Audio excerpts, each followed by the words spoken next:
ಮಾತನ್ನ ನಡೆಸು. ನಿನ್ನ ದೀಪ ನಿನಗೆ ಬೇಕು ಅಂದ್ರೆ ನೀನು ನಿನ್ನ ಮನಸ್ಸನ್ನ ಬದಲಾಯಿಸ್ಕೊಳ್ಳೇಬೇಕು.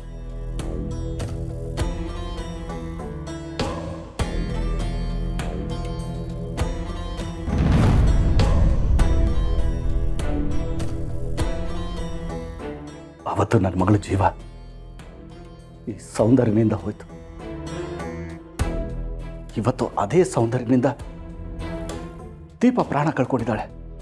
ಛೇ, ಇವಳೇನು ಮನುಷ್ಯಳ ಮೃಗಳ? ಇವಳಿಂದ ಎಷ್ಟು ಜನ ಹೆಣ್ಮಕ್ಳು ಭಾಳ ಹಾಳಾಗತ್ತೋ ಏನೋ. ಈಗ ನೋಡಿದ್ರೆ ಆ ದಿಶನ್ನ ಚಿರು ಜೊತೆ ಮದುವೆ ಮಾಡಬೇಕು ಅಂತ ಪ್ಲ್ಯಾನ್ ಮಾಡ್ತಾ ಇದ್ದಾಳೆ. ಹಾಗೇನಾದರೂ ದಿಶಾ ಚಿರುನ್ ಮದುವೆ ಆದರೆ ಸೌಂದರ್ಯನ ಸೊಕ್ಕು ಇನ್ನೂ ಹೆಚ್ಚಾಗತ್ತೆ. ನಾನು ಅವಳ ಮೇಲೆ ಸೇಡ್ ತೀರಿಸ್ಕೋಬೇಕು ಅನ್ನೋ ಉದ್ದೇಶ ಈಡೇರಲ್ಲ. ಹಾಗಾಗಕ್ಕೆ ಬಿಡಬಾರ್ದು. ಏನಾದರೂ ಮಾಡಬೇಕು. ಏನು ಮಾಡ್ದ? ಹಾಂ, ಅದೇ ಸರಿ. ಅವ್ರಿಗೆ ಹೇಳಿದ್ರೆ ಅವರೇ ಬಂದು ಈ ಮದುವೆನ ತಡೀತಾರೆ.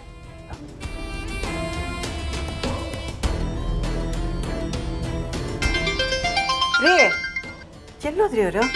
ನೀ ಬೀಗ ಫೋನ್ ಮಾಡ್ತಿದ್ದಾರೆ, ಎಲ್ಲಿದ್ದೀರಾ? ಅಯ್ಯೋ,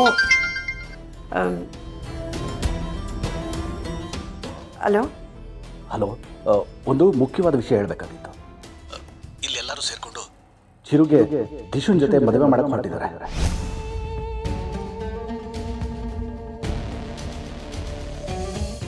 ಏನು ಹೇಳ್ತಾ ಇದ್ದೀರಾ? ದೀಪನ್ ಕಂಡ್ರೆ ನಿಮ್ಗೆ ಎಷ್ಟು ಪ್ರೀತಿ ಇತ್ತು, ನನಗೂ ದೀಪು ಮೇಲೆ ಅಷ್ಟೇ ಪ್ರೀತಿ ಇತ್ತು. ಅವಳನ್ನ ನನ್ನ ಮಗಳ ಸ್ಥಾನದಲ್ಲಿ ನೋಡ್ತಾ ಇದ್ದೆ. ಆದರೆ ಈಗ ಅವಳಿಲ್ಲ. ಅದನ್ನೇ ನೆಪವಾಗಿಟ್ಕೊಂಡು ಕೆಲವರು ತಮ್ಮ ಬೇಳೆ ಬೇಯಿಸ್ಕೊಳಕ್ಕೆ ಹೊರಟಿದ್ದಾರೆ. ಚಿರು ಮನ್ಸು ಕೆಡಿಸಿ ದಿಶನ್ನ ಚಿರು ಜೊತೆ ಮದುವೆ ಮಾಡ್ಸಕ್ಕೆ ಹೊರಟಿದ್ದಾರೆ. ದಯವಿಟ್ಟು ನೀವು ಯಾರಾದರೂ ಬಂದು ಈ ಮದುವೆ ತಡೀರಿ. ಚಿರುಗೂ ಮದುವೆ ಆಗೋದಕ್ಕೆ ಇಷ್ಟ ಇಲ್ಲ.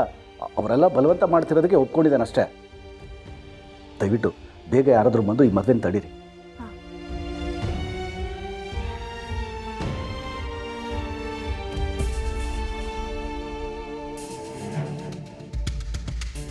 ಅಮ್ಮ ಅಮ್ಮ ಅಂತ ಹೇಳ್ಕೊಂಡು ನಮ್ಮ ಮನೆಗೆ ಬರ್ತಿದ್ದವಳು ಮತ್ತೆ ನನ್ನ ಮಗಳಿಗೆ ಮೋಸ ಮಾಡಕ್ಕೆ ಹೊರಟಿದ್ದಾಳು. ಇಲ್ಲ, ಇದನ್ನು ನಮ್ಮ ಯಜಮಾನ್ರಿಗೆ ಹೇಳಬಾರ್ದು. ನಾನೇ ಅಲ್ಲಿಗೆ ಹೋಗಿ ಮದುವೆನ ನಿಲ್ಲಿಸ್ತೀನಿ.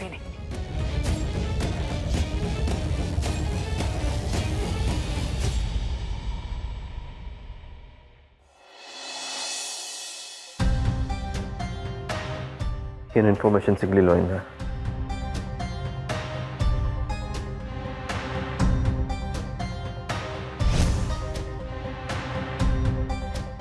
ಮತ್ತೆ ಯಾವಾಗ ಬಂದ್ರಿ? ಇಲ್ಲೇನು ಮಾಡ್ತಾಯಿದ್ದೀರಾ? ಒಳಗೆ ಬನ್ನಿ. ನಾನು ನಿಮ್ಮ ಮನೆ ಒಳಗಡೆ ಬಂದು ಕಾಫಿ ಕುಡಿದು ನಿಮ್ಮೆಲ್ಲರೂ ಯೋಗಕ್ಷೇಮ ವಿಚಾರಿಸ್ಕೊಂಡು ಹೋಗಕ್ಕೆ ಬಂದಿಲ್ಲ. ನಿಮ್ಮ ಮನೆಯವ್ರ ಜೊತೆ ಮಾತಾಡಕ್ಕೆ ಬಂದಿದ್ದೇನೆ. ಏನು ವಿಷಯ ಅತ್ತೆ? ನಿಮ್ಮ ಮನೆಯವ್ರನ್ನೆಲ್ಲ ಹೊರಗೆ ಕರೆಸಿ. ಅಲ್ಲ, ಸುಡೋ ಬಿಸಿಲಲ್ಲಿ ಯಾಕೆ ನಿಂತು ಮಾತಾಡಬೇಕು? ಒಳಗೆ ಬನ್ನಿ. ಯಾಕೆ? ನಿಮ್ಮ ಮನೆಯವರು ಬಿಸಿಲಲ್ಲಿ ನಿಂತ್ಕೊಂಡ್ರೆ ಕಪ್ಪಗಾಗ್ತಾರಾ ಇಲ್ಲ ಸುಟ್ಟು ಹೋಗ್ತಾರಾ? ಅರ್ಥದಲ್ಲಿ ಹೇಳಲಿಲ್ಲ ಅತ್ತೆ. ದೂರದಿಂದ ಬಂದಿದ್ರ ಹೊರಗೆ ಯಾಕೆ ನಿಂತ್ಕೊಂಡು ಮಾತಾಡಬೇಕು ಅಂತ. ಜೀವನನೇ ನೊಂದು ಬೆಂದು ಹೋಗಿರುವಾಗ ನನಗೆ ಈ ಬಿಸಿಲು ಯಾವ ಲೆಕ್ಕ? ನಿಮ್ಮ ಮನೆಯವ್ರನ್ನ ಕರೀರಿ.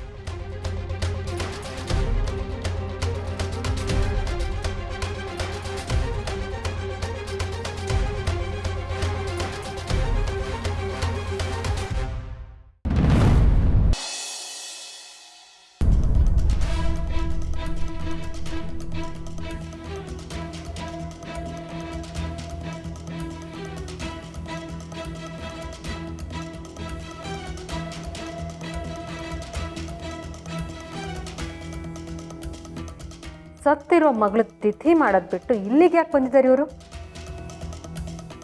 ಅಂತೂ ನಾನು ಮಾಡಿದ ಐಡಿಯಾ ವರ್ಕೌಟ್ ಆಯಿತು. ಸೌಂದರ್ಯ, ನೀನು ಅಂದ್ಕೊಂಡಿರೋ ಕಾರ್ಯಕ್ಕೆ ಇವತ್ತು ದೀಪ ಅಮ್ಮನೇ ಎಳ್ಳು ನೀರು ಬಿಡ್ತಾರೆ.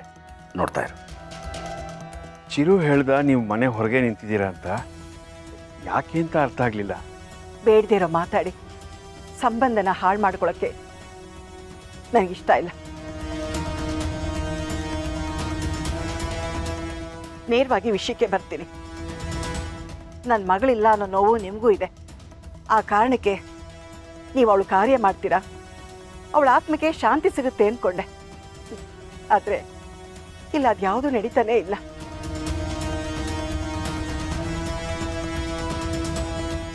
ಓ, ಅಮ್ಮವ್ರ ತಿಥಿ ಕಾರ್ಯದ ಬಗ್ಗೆ ಮಾತಾಡೋಕೆ ಬಂದಿದ್ದಾರಾ? ಅದು ದೀಪ ಸತ್ತಿಲ್ಲ ಅನ್ನೋದು ಚಿರು ಅಭಿಪ್ರಾಯ. ಆದ್ರಿಂದ ಈ ಕಾರ್ಯ ಎಲ್ಲ ಮಾಡೋದು ಸರಿಗಿರಲ್ಲ. ನನ್ನ ಮಗಳು ಸತ್ತಿಲ್ಲ, ಅವಳು ಕಾರ್ಯ ಮಾಡೋದು ಬೇಡ ಅಂತ ಅನ್ಕೊಳ್ಳೋರು ಅದು ಹೇಗೆ? ನನ್ನ ಅಳಿಯನಿಗೆ ಇನ್ನೊಂದು ಮದುವೆ ಮಾಡಿಸ್ತಾ ಇದ್ದೀರಾ?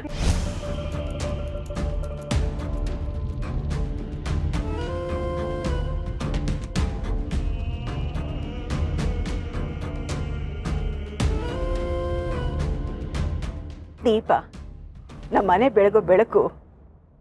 ಅವಳು ಇಲ್ಲದೆ ಇದ್ರೆ ನಮ್ಮ ಮನೆಯೆಲ್ಲ ಕತ್ಲೆ ಅಂತ ಹೇಳ್ತಿದ್ದವರು ಅದು ಹೇಗೆ ಸರ್? ಈಗ ಅವಳಿಲ್ಲ ಅಂತ ನಿಮ್ಮ ಮಗನಿಗೆ ಇನ್ನೊಬ್ಳ ಜೊತೆ ಮದುವೆ ಮಾಡಿಸ್ತಾ ಇದ್ದೀರಾ?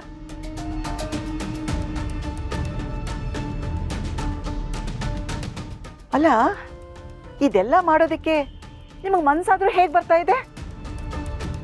ಇಷ್ಟು ದಿವಸ, ಇಷ್ಟು ವರ್ಷ ನಿಮ್ಮನ್ನೆಲ್ಲ ದೊಡ್ಡ ಮನುಷ್ಯರು ಅಂದ್ಕೊಂಡಿದ್ದೆ. ಆದರೆ ನೀವೆಲ್ಲ ಸ್ವಾರ್ಥಿಗಳು ಅಂತ ಈಗ ಅರ್ಥ ಆಗ್ತಾ ಇದೆ.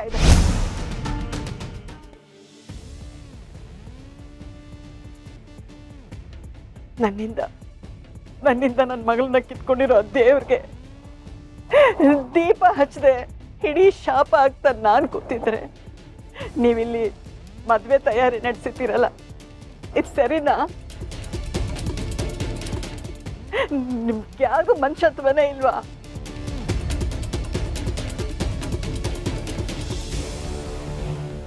ಅದು ಹಾಗಲ್ಲ. ಚಿಕ್ಕಪ್ಪ, ಇರಿ, ನಾನು ಮಾತಾಡ್ತೀನಿ. ದೀಪ ಅವ್ರ ತಾಯಿಯಾಗಿ ಮಗಳನ್ನ ಕಳ್ಕೊಂಡಿರೋ ನೋವು ನಿಮ್ಗೆ ಎಷ್ಟಿದೆಯೋ, ಹೆಂಡತಿನ ಕಳ್ಕೊಂಡಿರೋ ನೋವು ನಂಗೆ ಅಷ್ಟೇ ಇದೆ.